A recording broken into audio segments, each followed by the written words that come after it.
राजस्थान की 12 जिले की अंता विधानसभा सीट पर उपचुनाव हुए 2 महीने का वक्त बीत गया है, लेकिन अब यहां पर जो बवाल मचा है वो थमने का नाम नहीं ले रहा। मोरपाल सुमन ने बीजेपी के दिग्गज नेताओं पर आरोप लगाया कि उन्होंने प्रमोद जैन भाया का सपोर्ट किया, इसकी वजह से यहां पर बीजेपी हार गई। अब मोरपाल सुमन ने जिला अध्यक्ष को जो पत्र लिखा था वो पत्र सोशल मीडिया पर वायरल हो गया और बीजेपी में खलबली मच गई। अब बीजेपी ने क्या किया, जिन नेताओं पर कार्रवाई करनी थी उन पर तो नहीं की और मोरपाल सुमन को ही मदन राठौड़ ने नोटिस थमा दिया कि 3 दिन के भीतर आपको जवाब देना है। जवाब नहीं दिया तो पार्टी से निकाल दिया जाएगा। आपने अनुशासनहीनता वाला काम किया है। आप जो अपनी स्क्रीन पर देख सकते हैं ये लेटर हैं जो मदन राठौड़ ने मोरपाल सुमन को लिख करके 3 दिन में जवाब मांगा है और अनुशासनहीनता बता दिया है कि आपने पत्र कैसे लिख लिया, बीजेपी के नेताओं पर आरोप कैसे लगा दिया कि उन्होंने प्रमोद जैन भाया का साथ दिया है। अब बीजेपी को कार्रवाई तो उन पर करनी थी, लेकिन कार्रवाई उस पर कर दी जिसने बीजेपी की कमी उजागर कर दी। अब देखिए इसमें कौन शामिल थे। आरोप किस पर लगे थे? आरोप लगा था ओम बिरला पर, आरोप लगा था मंत्री हीरालाल नागर पर और 12 जिले के तीनों बीजेपी के विधायकों पर, प्रताप सिंह सिंघवी, ललित मीणा और राधेश्याम बैरवा पर सामूहिक रूप से प्रत्यक्ष या अप्रत्यक्ष रूप से चुनाव हराने के लिए साजिश करने का आरोप लगा दिया था मोरपाल सुमन ने। लेकिन बीजेपी ने लेटर जारी करके मोरपाल सुमन से ही जवाब मांग लिया। आप अपनी स्क्रीन पर देख सकते हैं ये लेटर है जो मदन राठौड़ ने मोरपाल सुमन को लिखा है 2 फरवरी को, देख सकते हैं, जिसमें क्या लिखा है।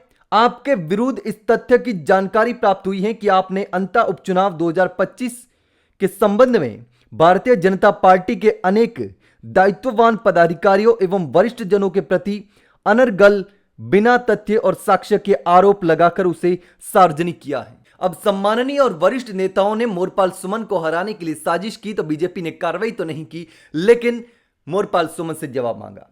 अब मदन राठौड़ ने यह लिखा, इसके बाद लिखा कि भारतीय जनता पार्टी के संविधान के अनुसार पार्टी के सक्षम स्तर पर अपनी बात मौखिक या लिखित में कहने का प्रावधान है, परंतु आपने इस प्रक्रिया का उल्लंघन कर भाजपा की छवि को धूमिल कर दिया है। आपका ये जो कृत्य है वो पार्टी के संविधान में वर्णित प्रावधानों में अनुशासनहीनता की परिभाषा में आता है, यानी अनुशासनहीनता बता दिया। इसके बाद लिखा कि इस कृत्य के लिए आपको कारण बताओ नोटिस जारी किया जाता है कि आपको इस आरोप के उत्तर में कोई स्पष्टीकरण देना हो तो आज से 3 दिन के भीतर लिखित में प्रस्तुत कर दे, अन्यथा यह माना जाएगा कि यह जो आरोप आपने लगाए हैं इस संबंध में आपको कुछ नहीं कहना है। अब जब यह पूरा मामला चल रहा है तो इस मामले में नरेश मीणा भी कूद गए हैं। नरेश मीणा ने क्या कहा, सोशल मीडिया पर यह पत्र वायरल करते हुए नरेश मीणा ने लिखा कि भाजपा प्रदेश अध्यक्ष मदन राठौड़ जी, अच्छा तो यह होता कि जो अंता से भाजपा प्रत्याशी मोरपाल सुमन ने जो आरोप लगाए हैं वो एकदम सच्चाई थी, सही थे, क्योंकि हाड़ौती में बैठे कांग्रेस बीजेपी के धन्ना सेठ जिस तरह से मिलकर राजनीति करते हैं वो जग जाहिर है। आप उन पर कार्रवाई करते, लेकिन आपके बस की बात नहीं है, आप ऐसा नहीं कर पाएंगे क्योंकि आप तो खुद ही राजीव दत्ता के ऑफिस में बैठकर जी हुजूरी करते हैं। अब नरेश मीणा ने मदन राठौड़ पर भी आरोप लगा दिया कि आप तो खुद राजीव दत्ता की ऑफिस में बैठकर जी हुजूरी करते हैं, आप कार्रवाई कैसे करेंगे?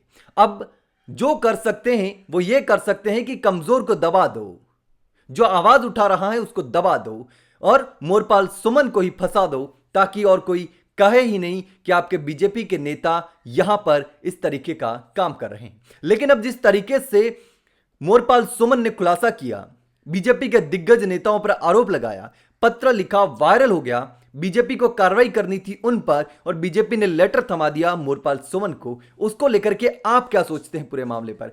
क्या सच में ये जो पूरा कबाड़ा हुआ था, जिस तरीके से बीजेपी के नेताओं ने प्रमोद जैन भाया का साथ दिया, मोरपाल सुमन ने पत्र लिखा, इसमें कितनी सच्चाई है? क्या सच में मोरपाल सुमन को दबाया जा रहा है? बीजेपी के बड़े दिग्गज नेताओं को बचाने के लिए कार्रवाई की जा रही है या कोई और मसला है? इस पूरे मामले में आप क्या सोचते हैं? कमेंट सेक्शन में कमेंट करके जरूर बताना कि आखिर सच्चाई क्या है।